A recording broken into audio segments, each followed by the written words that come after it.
This week we have another memoir, Last Train to Freedom, A Young Jewish Family's Escape from Behind the Iron Curtain by Alina, I'm assuming Chorny. You know what Chorny means. Black! And look, actually we accidentally ended up dressing that way. I wasn't even thinking that way, but that's what we did. This is this week's memoir. My name is Alina Adams. I was born in Odessa, USSR. I wrote 2 books set in the Soviet Union. My daughter was born in America. I'm going to tell her about the Soviet experience through books. So one of the things that Galina Chernay writes about in her memoir is she talks about how her parents wanted to make sure that she and her brother had names that nobody could tell just by looking at them were Jewish. Now, interestingly enough, there's you and you have 2 older brothers, and one of the criteria that your dad had for your names, all of you, was he said no employer should be able to tell from your resume anything about you, basically, based on your name, your race, your religion, your nationality, your ethnicity. He was very clear about that for obvious reasons. What do you think about that? I don't blame someone for trying to make the system work the best that they can for them.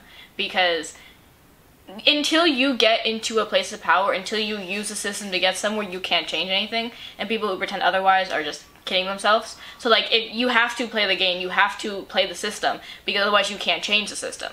So in Last Train to Freedom, Galina writes about some of the questions that she and her family were asked when they first came to the U.S., and I want to read them to you, and I want to get your reactions to them.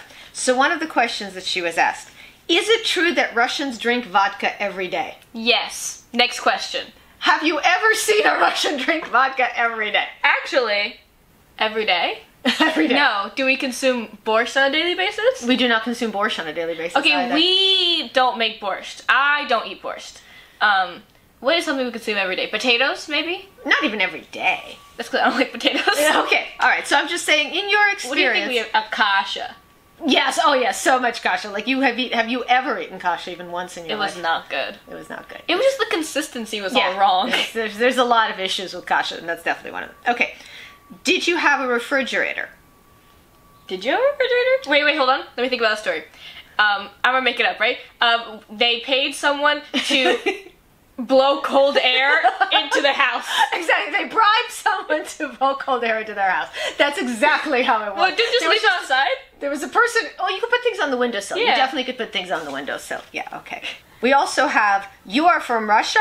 I know a lot about Russia. I watched Dr. Zhivago many times. So here's the thing. You've never even heard of it. It's a movie. It's actually kind of a funny movie. Your uncle and I once watched it and made fun of all their Russian pronunciations, but that was a different thing. So if you were to get a picture of what Russia or the Soviet Union was like based on movies and TV, what would you think it was like? About this, I can't think of anything I've watched about the Soviet Union. I mean, what is something I've watched with the Soviet Union in it?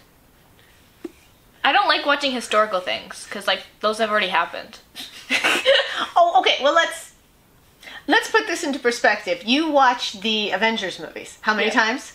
Oh my god, that is the Soviet Union. Well, it's supposed to be. I mean, what did they call it? Slovakia? No. No, that's not the Soviet Union. I was thinking about Soviet Union is when Bucky gets thrown off a train and then turned into the Winter Soldier. Well, I'm thinking, where's Wanda from? Sokovia. That's, I think it's supposed to be Romania or Bulgaria. Okay, but I mean, it's Eastern Europe, so you watched the Avengers so many times. What would you think Eastern Europe is like based on the Avengers? Floating in the sky. Okay, let's ground that a little bit. And talk, that was my joke. Thank you for thinking I'm witty. So, Gray. Gray. And then we saw Wanda's childhood, remember, in Wanda Vision?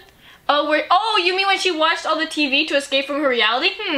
Does that sound like another Soviet immigrant I know? Everything's fine. Everything's fine. It's not taffy. Show me how to do it. This is how Wanda does it. How does Wanda do it? It's pretty and stuff. Okay, it's pretty. So, no. Please stop. Okay, I can't. Oh, so you're saying I can't even repress correctly? No.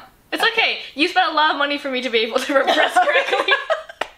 You know, I do what I can. All right, WandaVision. So, if you were watching that, what would you think my childhood was like? Well, okay, this is how I imagine your childhood like, right? You would wake up, you wouldn't eat kasha because you didn't like consuming nutrients, and then you would go and you would live kind of where you have to sew something every day, but with a little hand thread and needle, and then you would dust the windowsill. I don't don't know what else people do in the Soviet Union. You were 7. What can a 7-year-old do? You could read. I could read. I did a lot of reading. Nerd. What else could you do? I feel like you just talk to a lot of people. That is true. I feel like you just, listen to, because, I don't think there's much to do, so people would just talk. So I feel like you just sat there and were like, story. No, that is true. I definitely was the kid who, when the adults are talking, I would try to make myself invisible so I could sit in the corner and eavesdrop. So that's true. That's very insightful of you. Oh my god.